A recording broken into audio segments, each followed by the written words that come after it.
오늘 이 시간에 주시는 살아계신 하나님의 말씀은 신약성경 베드로전서 1장 3절에서 7절까지의 말씀입니다. 하나님 말씀 받을 때 다 함께 자리에 일어서서 우리 한 목소리로 독하겠습니다. 제가 가진 성경으로 신약 377년입니다. 베드로전서 1장 3절에서 7절까지의 말씀 우리 한 목소리로 겸손히 합독합니다. 우리 주 예수 그리스도의 아버지 하나님을 찬송하리로다. 그의 많으신 긍휼대로 예수 그리스도를 죽은 자 가운데서 부활하게 하심으로 말미암아 우리를 거듭나게 하사 산 소망이 있게 하시며 썩지 않고 더럽지 않고 쇠하지 아니하는 유업을 있게 하시나니 곧 너희를 위하여 하늘에 간직하신 것이라. 너희는 말세에 나타내기로 예비하신 구원을 얻기 위하여 믿음으로 말미암아 하나님의 능력으로 보호하심을 받았느니라. 그러므로 너희가 이제 여러 가지 시험으로 말미암아 잠깐 근심하게 되지 않을 수 없으나 오히려 크게 기뻐하는도다. 너희 믿음의 확실함은 불로 연단하여도 없어질 금보다 더 귀하여 예수 그리스도께서 나타나실 때 칭찬과 영광과 존귀를 얻게 할 것이니라. 아멘. 자리에 앉으셔서 기도합니다. 하나님, 이 시간 우리가 주님의 음성 듣기 원합니다. 세상의 헛된 것들을 쫓고 헛된 소망을 쫓았던 우리를 긍휼히 여겨주시고 진리이신 주님과 만나는 시간이 되게 하여 주옵소서. 산 소망이 되시는 하나님을 만나는 시간이 되도록 인도하여 주옵소서. 소망의 근원이 오직 하나님 한 분인 것을 알고 이 시간 하나님께 더욱더 가까이 나아가는 시간이 되게 하여 주옵소서. 예수님의 이름으로 기도합니다. 아멘. 우리는 지난 3주 동안 살아있는 생명의 특징을 살펴보았습니다. 살아있는 생명의 특징을 우리가 다시 돌아보고 조명해 본 것은 여러분들이 정말 하나님의 사람이라면, 여러분이 거듭난 성도라면, 여러분 안에 예수의 생명이 있다면 이런 변화의 역사가, 이런 증거가 있다라는 것을 우리가 3시간에 걸쳐서 살펴보았습니다. 살아있는 것은 반응합니다. 살아있는 것은 호흡합니다. 살아있는 것은 성장하고 살아있는 것은 열매를 맺습니다. 오늘은 그 마지막 시간으로 살아있는 모든 것은 시련을 이긴다 라는 제목으로 말씀의 은혜를 나누려고 합니다. 어제 제가 참 놀라운 기사를 보았습니다. 삼성의 한 전문 직원이 돈을, 자신의 있는 돈을 다 투자해서 이 코인에 투자를 했어요. 얼마나 확신을 가졌는지 이 사람이 직장에서 대출을 받아서 또 그 돈을 코인에다 다 투자를 했습니다. 여러분이 상상하듯 지금 이 경기의 침체와 어려운 상황이 되니까 그가 투자했던 모든 것은 다 쓰레기가 되고 말았습니다. 이 청년이 그 순간부터 출근도 안 하고요, 연락도 되지 않고 두문불출한 상태가 되어버렸어요. 삼성에서는 이러한 직원을 찾아 나서기로 결정을 합니다. 우리가 알지 못했지만 직장에서 알지 못하는 사람들이 아마도 잘못된 투자로 어쩌면 그들의 생명까지 위협받을 수도 있다는 생각을 하고 본격적으로 그들을 찾아 나가서 그들을 위한 서비스를 시작했습니다. 놀라운 일이죠. 글쎄요, 전 세계의 기업 가운데 어떤 기업이 이런 일을 시작할까 싶어요. 참 자랑스럽기도 합니다. 그리고 또 한편으로 보면 그 청년이 정말 안쓰럽기도 합니다. 그 청년에게 그가 빚을 내서 투자했던 이 코인은 산 소망이었어요. 자신의 삶을 바꿀 소망, 자신의 투자가 지금의 가지고 있는 이 종잣돈으로 몇십 배, 몇백 배의 결과를 낼 수 있을 것이라는 확신을 가졌기 때문에 이 친구는 모든 재산을 다 긁어모으고 그리고 대출까지 받아서 투자를 한 것입니다. 그러나 그의 소망은 헛된 소망이었고 잘못된 소망이었습니다. 로마서 15장 13절은 소망의 하나님이 모든 기쁨과 평강을 믿음 안에서 너희에게 충만케 하사 성령의 능력으로 소망이 넘치게 하시기를 원하노라 했습니다. 모든 믿는 자의 근원, 소망의 근원은 하나님이시다 라는 것이 바로 성경의 말씀입니다. 사람들은 헛된 것에 소망을 둡니다. 물질의 소망을 두기도 하고, 사람에게 소망을 두기도 하고, 성공과 출세의 소망을 두기도 합니다. 주식과 코인의 소망을 두기도 합니다. 땅에 집의 소망을 두기도 하고, 또 그러다가 이것들이 헛된 소망이 되고 이 소망이 죽은 소망이 되어져 버리면 그들의 인생을 감당하지 못하고 극단적인 선택을 하는 경우를 우리는 수없이 보게 됩니다. 그러나 성경은 이 모든 것들은 헛된 소망이고 우리가 꿈꾸고 추구하지 말아야 될 소망이라고 하는 것을 분명히 가르쳐 주고 있습니다. 시편 71편 5절에는 주 여호와여 주는 나의 소망이시요 나의 어릴 때부터 의지시라 라고 했습니다. 시인은 주님이 나의 소망이시다 라고 고백하고 있습니다. 시편 146편 5절에도 야곱의 하나님으로 자기 도움을 삼으며 여호와 자기 하나님에게 그 소망을 두는 자는 복이 있도다 했습니다. 우리는 살아가면서 수없이 많은 시련과 어려움을 당합니다. 하나님께서 어느 날 아브라함에게 말씀하셨습니다. 아브라함아, 너의 후손들이 애굽에 끌려가서 4대를 아마 종살이를 하게 될 것이다 라고 말씀하시고, 그러나 때가 되어 그들은 거부가 되어 다시 돌아오게 될 것이다 라고 말씀하셨습니다.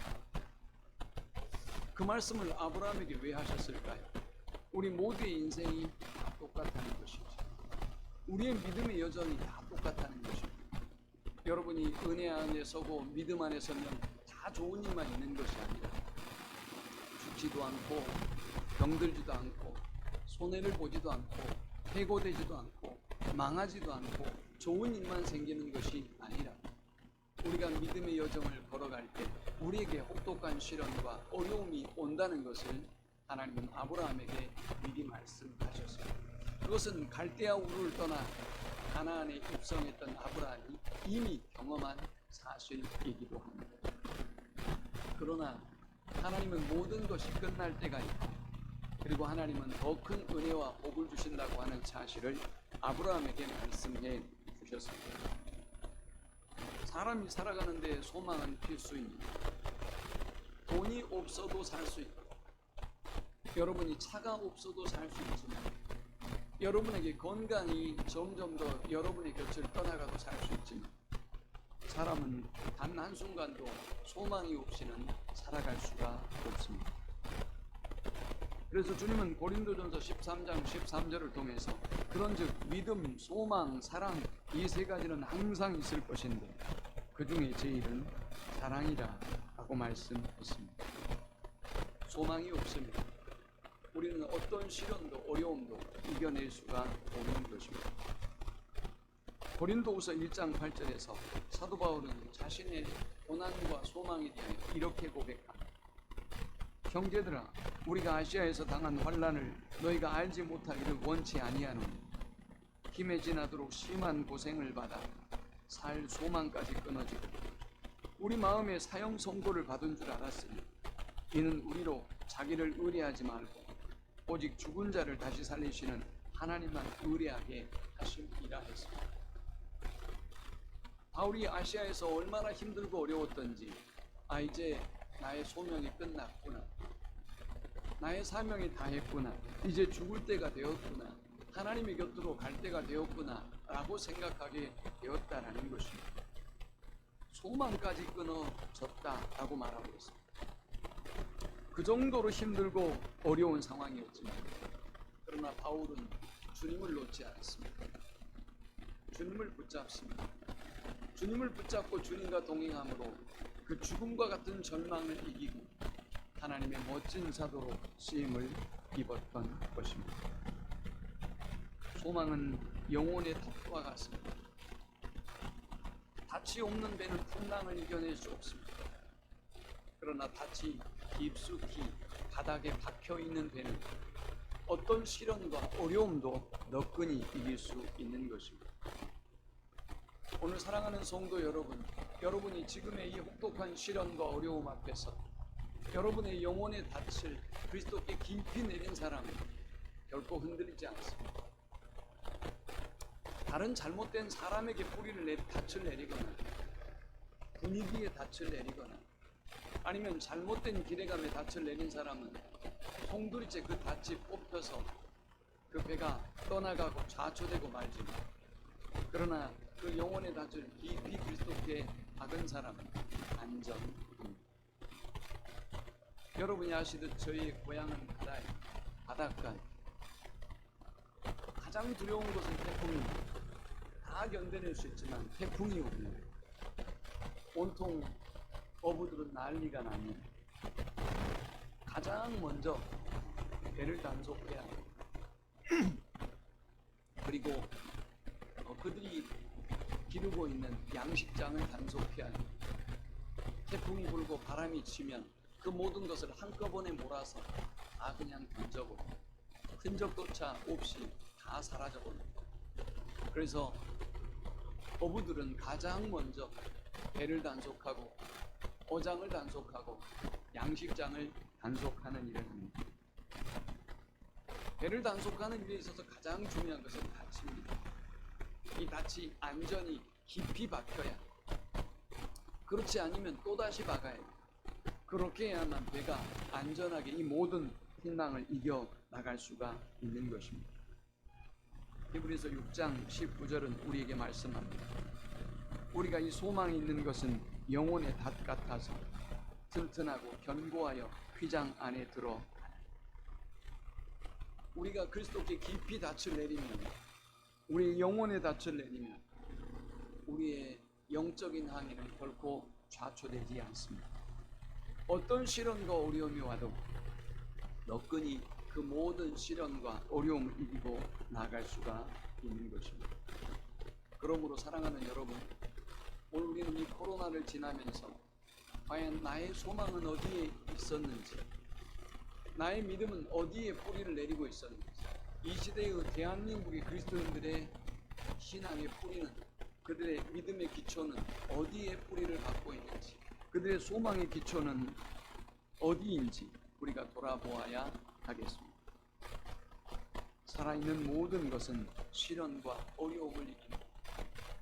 저는 그 모든 시련과 어려움을 이길 수 있는 이유를 오늘 세 가지로 살펴보려고 합니다.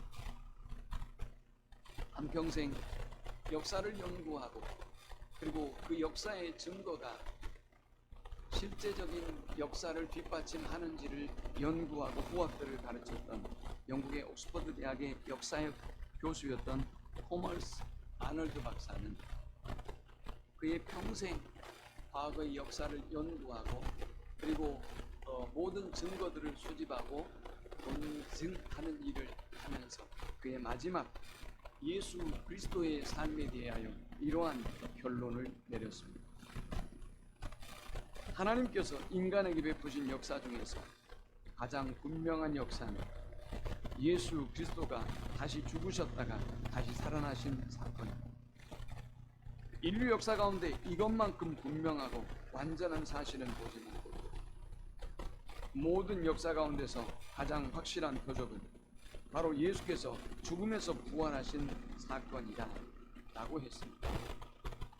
여러분, 인류 역사에서 가장 중요한 사건, 우리의 소망의 기초가 되는 사건, 우리의 삶의 기초가 되는 사건, 그것은 바로 부활이다 라고 성경은 말씀하고 있습니다. 아브라함은 갈대아 우르에서 아주 평안한 삶을 살고 있었습니다. 그런데 어느 날 하나님께서 아브라함에게 나타나셔서 내가 너에게 약속할 땅으로 가거라 라고 말씀하셨습니다. 그리고 그에게 두 가지 약속을 하셨습니다. 동서남북으로 행하여 보라. 네가 바라보는 모든 땅을 너에게 줄 것이다. 하늘의 별들을 바라보라. 내가 저 별들보다 바다의 모래보다 너의 후손들이 많아지게 할 것이다. 번성하고 장대케 될 것이다 라고 약속하셨습니다. 그런데 아브라함의 여정은 쉽지 않았습니다. 그가 정작 가나안 땅에 도착하자 흉년이 찾아옵니다. 살기 위하여 그는 가나안에서 애굽으로 도망쳐야만 했습니다. 그러나 그의 인간적인 선택은 참으로 더 고통스럽고 비참한 결론에 도달하게 만듭니다. 자기 아내를 누이라 속였고 자기 아내를 빼앗긴 위기에 처하게 되었습니다. 그러나 그럼에도 불구하고 하나님은 아브라함에게 은혜를 베풀어 주셔서 은금과 육축이 풍부하게 하셨습니다. 낙타와 양들이 풍성하게 하셨습니다. 자, 그렇다면 어떨까요? 우리는 하나님이 주신 그 풍요로움에 속고 그것들의 마음과 생각을 빼앗기고 살아갈 것입니다.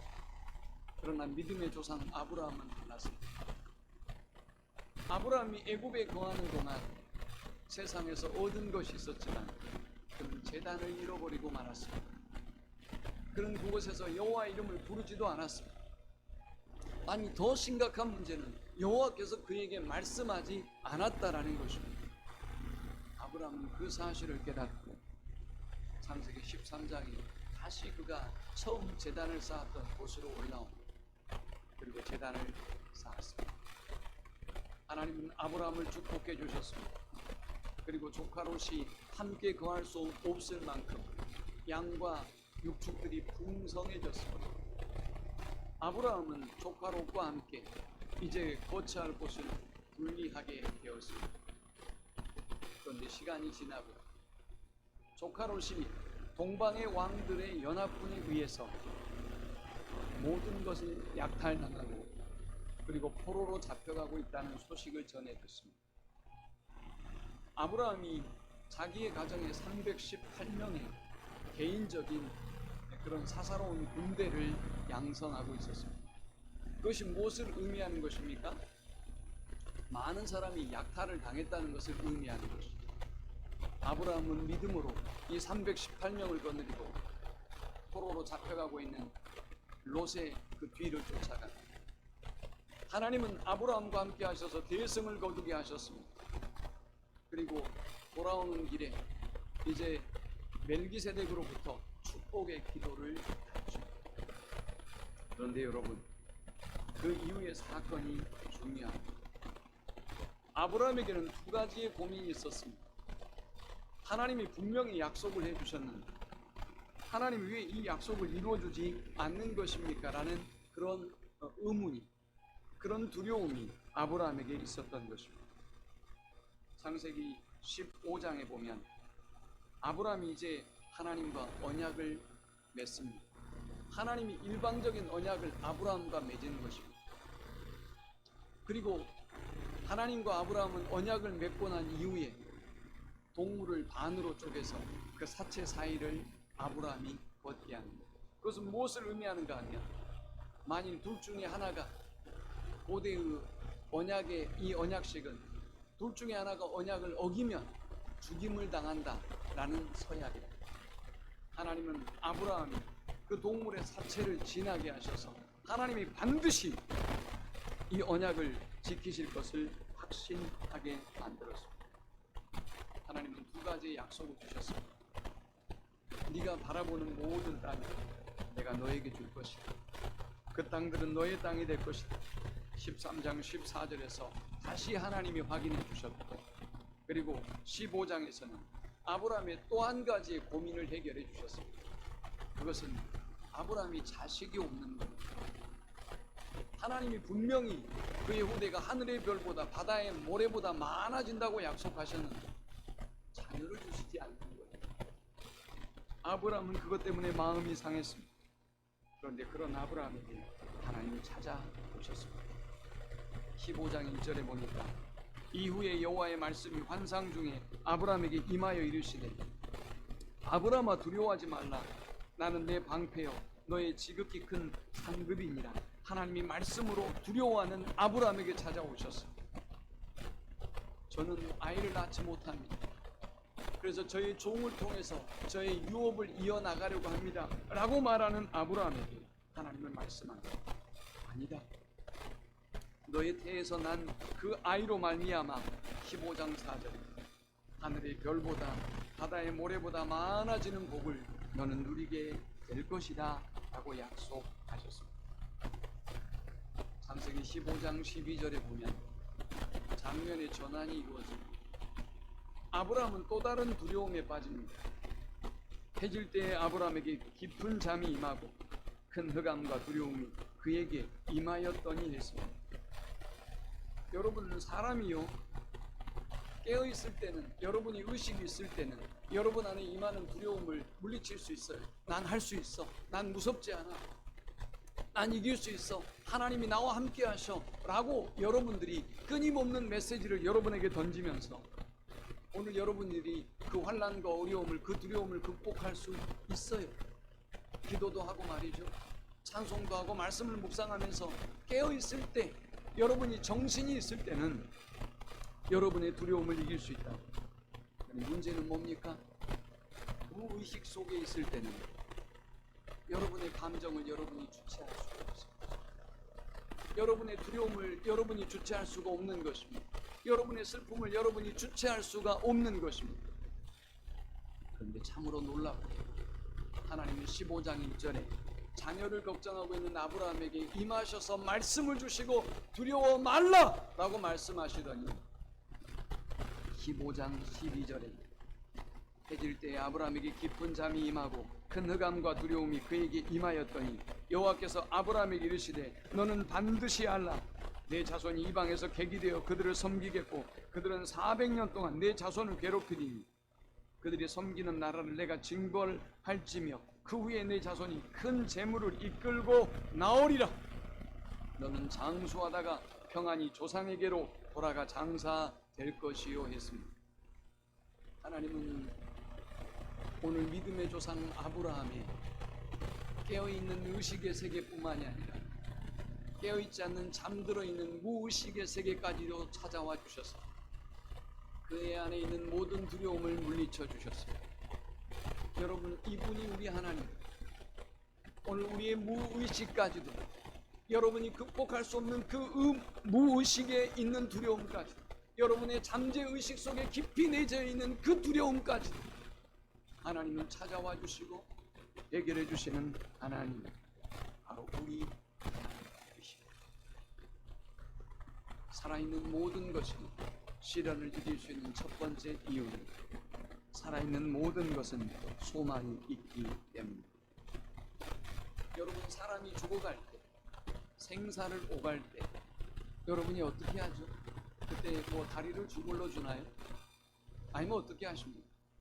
아니면 뭐 심장을 압박해서 그 사람의 호흡을 연명해 주나요? 여러분이 어떻게 합니까? 뺨을 때리고요, 그 사람의 귀에 속삭이고요, 간절히 울면서 불면서 정신을 놓지 말아라, 정신을 차려라, 넌 이길 수 있다, 넌 해낼 수 있어, 넌 극복할 수 있어. 여러분이 그렇게 소망을 가지라는 것입니다. 삼성백화점이 무너졌을 때 그들을 살린 것은 양식이 아니었어. 그들을 살린 것은 물이 아니었어. 삶에 대한 의지, 다시 살 수 있는 소망이, 살 수 있다는 소망이 포기하지 않게 만들었고 그들은 결국 그 모든 위기와 어려움을 이겨낼 수 있었던 것입니다. 우리가 잘 알고 있는 김구 선생은 참 힘들고 어려운 인생의 시간을 보냅니다. 그는 어려서부터 조금 삐딱한 사람이었습니다. 저항의식을 가지고 있었습니다. 어머니는 권사님입니다. 이 아이를 위하여 간절히 기도하지만 이 아이는 믿음에 서지 못하고 점점 더 다른 길로 나아갔습니다.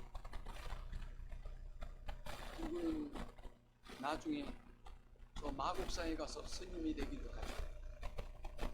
그러나 후에 그는 그의 인생을 바꾸는 한 여인과 만납니다. 바로 김 씨의 두 번째 부인이 되었던 최 씨 부인입니다. 그의 어머니는 그의 아내는 명문의 가문입니다. 우리가 잘 알고 있는 지금 연세 세브란스의 모태가 되는 제중원에 근무하고 있었습니다. 의사의 가문입니다. 그의 아내는 김구보다 17살이나 적습니다. 17살이나 어린 아내가, 김구는 독립운동을 하면서 가족들에게 엄청난 고통과 아픔을 안겨주죠. 그는 가족들에게 고통과 어려움만 안겨줬을 뿐만이 아니라 오랜 세월 동안 목살이를 합니다. 그녀는 홀로 생계를 책임지고 가정을 책임져야만 했는데 하다 보니 새 아이를 먼저 보내는 고통을 겪습니다. 여러분, 한 사람을 먼저 보내는 것도 고통이죠. 이 최씨 부인은 새 아이를 먼저 보냅니다. 이 모든 고통과 아픔을 온몸으로 겪습니다. 온몸으로 이겨낸 이 여인을 보면서 인구가 정말 하나님 앞에 깊이 회개합니다. 얼마나 신실한 그리스도인이 되었는지 모르고 얼마나 그가 만나는 그 하나님으로 인하여 아내와 함께 하시고 그 모든 고난과 역경을 이기게 하시는 그 하나님의 능력으로 야숱한 고문과 목살이 그리고 그 모든 고초를 이겨내고 오늘 김구라고 하는 위대한 업적을 남긴 그런 독립투사로 우리 가슴에 남아 있습니다. 소망은 모든 환경을 이기게 합니다. 소망은 모든 가난도, 질병도, 헐벗음도, 죽음의 위기와 고통까지도 이겨내게 하는 것입니다. 그래서 오늘 베드로 사도는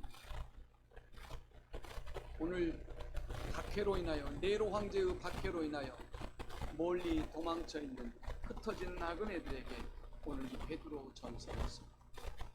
1절에 예수 그리스도의 사도 베드로는 본도, 갈라디아, 갑바도기아, 아시아와 비두니아에 흩어진 나그네,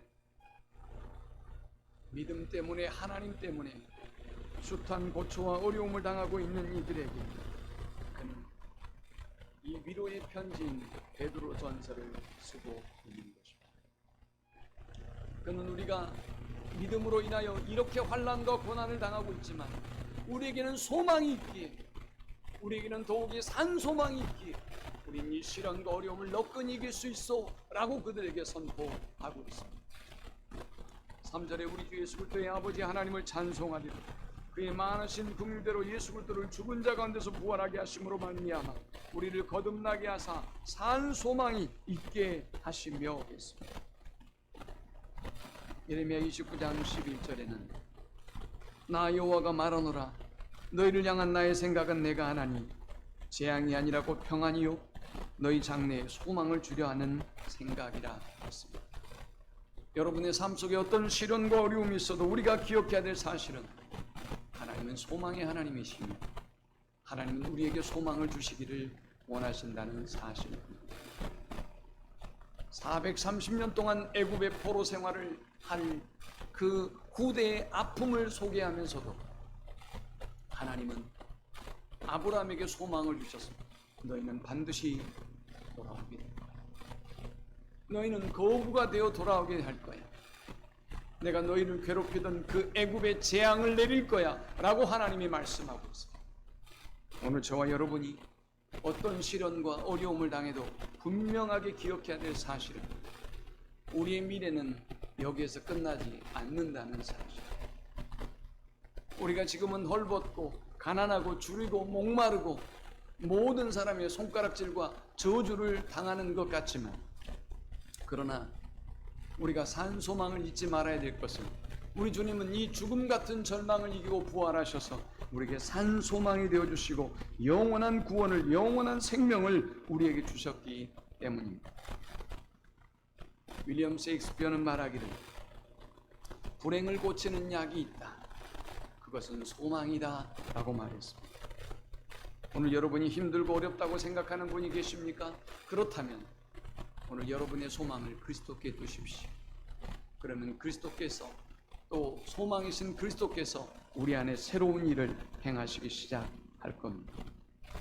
두 번째, 살아있는 모든 것이 시련을 이길 수 있는 이유는 살아있는 것은 더럽혀지거나 쇠하여지지 않기 때문입니다. 4절에 썩지 않고 더럽지 않고 쇠하지 아니하는 유업을 잊게 하시나니 곧 너희를 위하여 하늘에 간직하신 것이라 했습니다. 살아있는 것은 썩지 않습니다. 아무리 섭해도 썩지 않습니다. 아무리 따뜻해도 썩지 않습니다. 그러나 신기하게도 죽은 것은 썩기 시작합니다. 놀랍게도 순식간에 곰팡이가 나고 순식간에 썩어져서 냄새가 나고 쓸모없게 돼버리는 것입니다. 오늘 우리가 살아있는 생명을 가진 예수 그리스도의 생명을 가진 성도라면 세상이 아무리 어렵고 세상이 아무리 우리를 미혹하고 사탄이 아무리 우리를 넘어뜨리려고 해도 우리는 썩지 않는 것입니다. 우리는 묻히지 않는 것입니다. 우리는 더럽혀지지 않는 것입니다. 우리는 쇠하여지지 않습니다.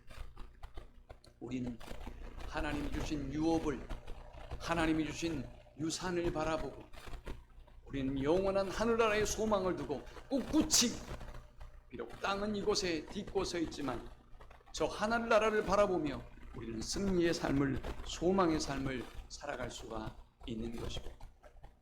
저는 이 땅의 꽃들 중에 가장 불행한 꽃 가운데 하나가 연꽃이 아닐까 라는 생각을 합니다. 교회에서 연꽃을 보러 간다고 그러면 연꽃을 왜 보러 가요? 그러죠. 이 잔 안에 어떤 종교를 상징하는 연꽃이 있어요. 이 잔이 베트남 잔인 것 같아요. 베트남이라고 쓰여져 있어요.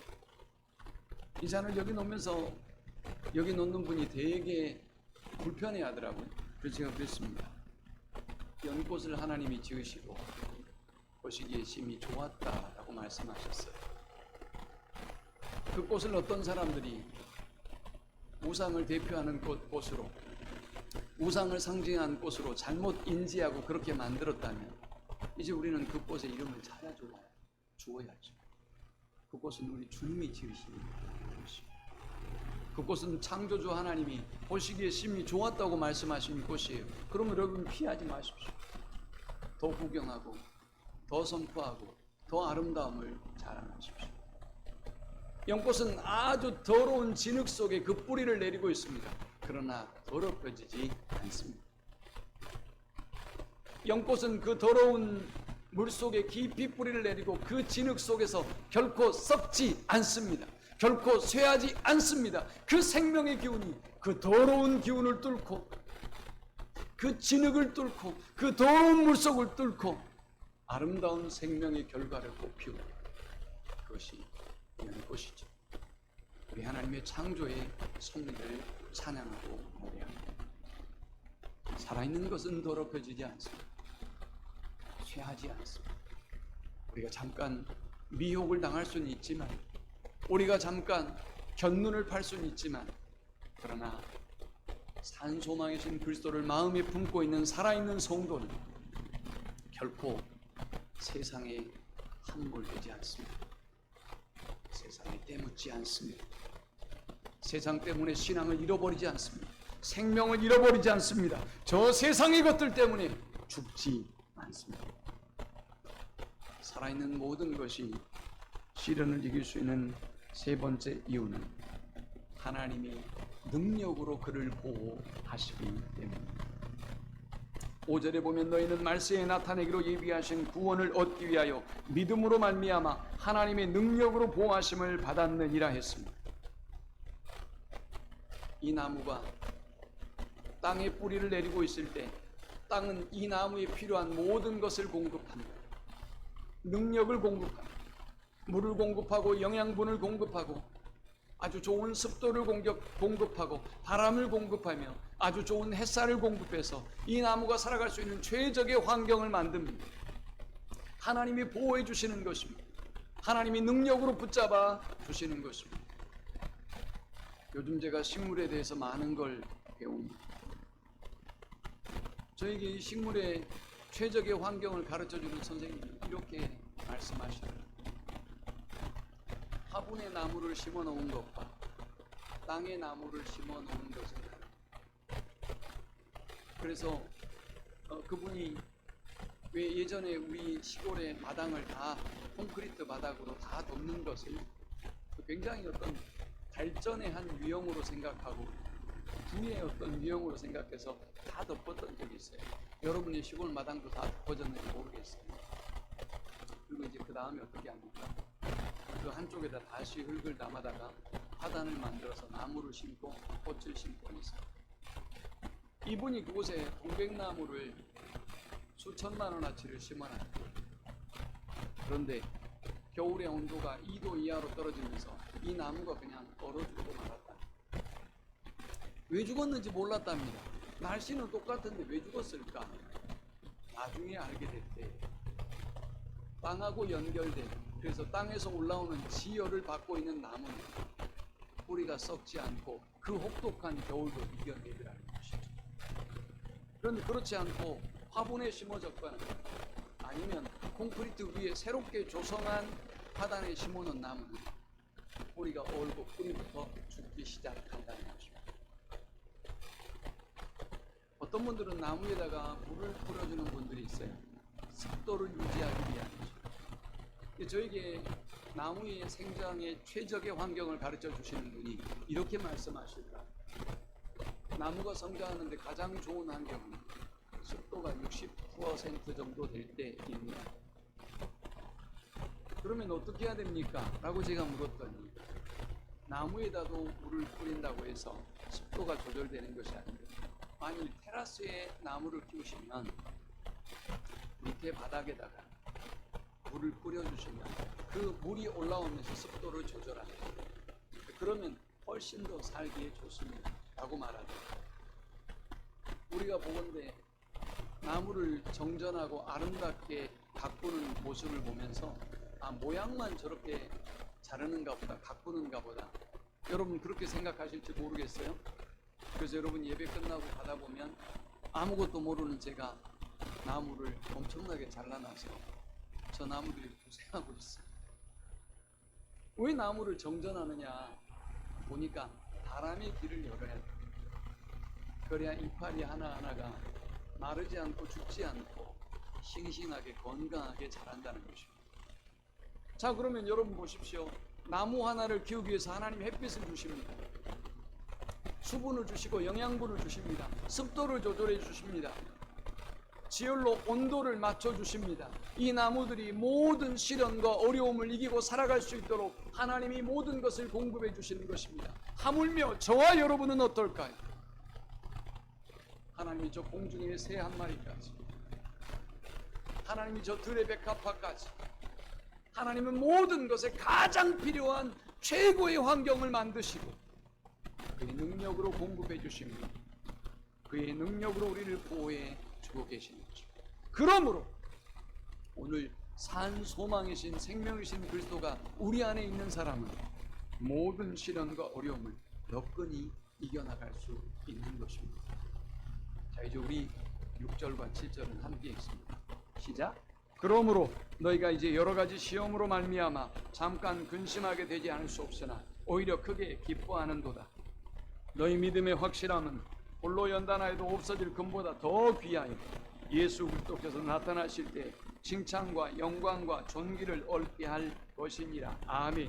흔들리고 있는 오늘 믿음의 사람들에게 믿음을 지키기 위해서 흩어졌지만 더 큰 박해와 시련이 찾아와서 영적인 혼란과 무질서 가운데 빠져있는 그리스도인들에게 하나님이 지금 말씀하고 있는 것입니다. 너희에게 여러 가지 시험이 온다 할지라도 잠깐 근심하십니다. 왜 우리가 잠깐만 근심하면 될까요? 우리에게는 큰 기쁨이 기다리고 있기 때문입니다. 우리가 믿음으로 분명히 확신 있게 하나님 안에 거하고 하나님이 우리 안에 거하는 그런 삶을 살아가면 우리는 마치 금을 연단하듯 시련과 어려움을 통하여 견고하게 아름답고 순결하게 연단되어서 이제 하나님 앞에 칭찬과 영광과 존귀를 받을 수 있는, 누릴 수 있는 훌륭한 믿음의 사람으로 서게 된다라는 것입니다. 그러므로 사랑하는 여러분, 시련을 두려워하지 마십시오. 그것은 살아있는 모든 것들이 경험하는 것입니다. 그러나 이 시련을 우리는 너끈히 이길 수 있는 힘이 있습니다. 왜입니까? 우리는 산소망이신 그리스도가 계시기 때문에. 우리는 산소망이신 그리스도 안에 거하고 있고 우리 안에 산소망이신 그리스도가 거하시기 때문에 그 생명이 있기 때문에 결코 더러운 속에 있어도 더럽혀지지 않습니다. 우리는 쇠하지 않습니다. 우리는 결코 썩지 않습니다. 우리는 반드시 하늘의 기업을 유업을 있게 하십니다. 하나님이 그분의 능력을 우리에게 공급해 주시고 그분의 능력으로 우리를 보호해 주시기 때문에 우리는 안전합니다. 우리 영혼은 안전합니다. 어떤 시련에도 잠깐만 근심하시고 하나님께 모든 걸 맡기고 크게 기뻐하며 기대하는 우리 모두가 되시기를 축원합니다. 우리 함께 기도합시다. 오늘 여러분의 근심과 염려는 무엇입니까? 결코 믿음의 시련은 우리를 그리스도의 사랑에서 끊어놓을 수 없습니다. 가난이든 핍박이든 환난이든 죽음이든 그 어떤 것도 우리의 산 소망이 되시는 그리스도와 우리를 끊어놓을 수 없습니다. 이 고난과 어려움을 통해서 내 헛된 소망을 발견하고 내 죽은 소망을 발견하고 산 소망이신 그리스도께 가까이 나갈 수 있는 내가 되도록 기도합니다. 우리 가정이 되고 우리 교회가 되고 한국 교회가 되도록 기도합시다. 오늘 여러분들이 헛된 소망을 쫓았다면 회개하고 결단합니다. 오 주님, 이제 제가 산 소망이신 주님만 쫓겠습니다. 산 소망이신 주만 붙잡겠습니다 라고 기도합시다. 주여 한번 크게 부르짖고 동성으로 기도합니다. 주여 하나님 감사합니다. 이런 말씀을 통하여 은혜 받게 하시고 깨닫게 하심을 감사합니다. 헛된 소망을 쫓았습니다. 죽은 소망을 쫓았습니다. 그리고 낙심하고 절망했습니다. 우리 육신은 영은 썩어져가고 더럽혀져가며 쇠하여져 갔습니다. 하나님, 믿음을 잃어버리고 하나님을 잃어버리고 살아가고 있습니다. 우리를 불쌍히 여겨주시고 이 환난과 어려움을 통하여 산 소망이신 그리스도께 나아가게 해주십시오. 산 소망이신 그리스도를 붙잡게 해주십시오. 이제 산 소망이신 주님 안에 거하게 해주십시오. 산 소망이신 주님만을 높이고 경배하는 저들이 되게 하여 주옵소서. 한 사람 한 사람 찾아와 주셔서 저들이 당한 어떤 고난도 어려움도 능히 이길 수 있도록 산 소망이신 그리스도께서 우리의 소망이 되어 주옵소서. 생명이 되어 주옵소서. 일어나게 하여 주옵소서. 마침내 칭찬과 영광과 존귀를 누리게 하여 주옵소서. 예수님의 이름으로 기도합니다. 아멘.